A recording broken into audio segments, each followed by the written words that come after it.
Indian secular front ISF এর পক্ষ থেকে আমরা তৃতীয় পর্যায়ের প্রার্থী তালিকা ঘোষণা করছি।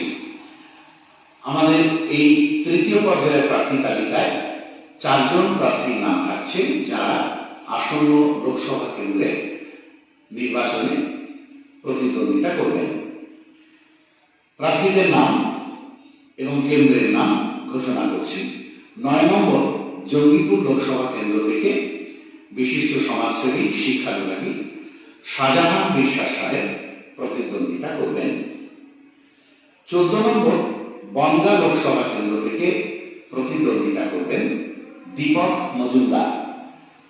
12 নম্বর কৃষ্ণনগর লোকসভা কেন্দ্র থেকে আমাদের প্রতিদ্বন্দ্বী প্রার্থীর নাম আফরোজা খাতুন মন্ডল।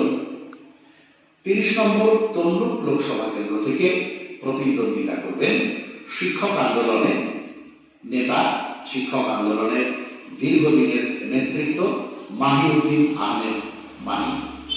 আমরা এই 4 জন প্রার্থীর নাম তৃতীয় পর্যায়ে আজকের প্রার্থী তালিকায় আমরা ঘোষণা করলাম।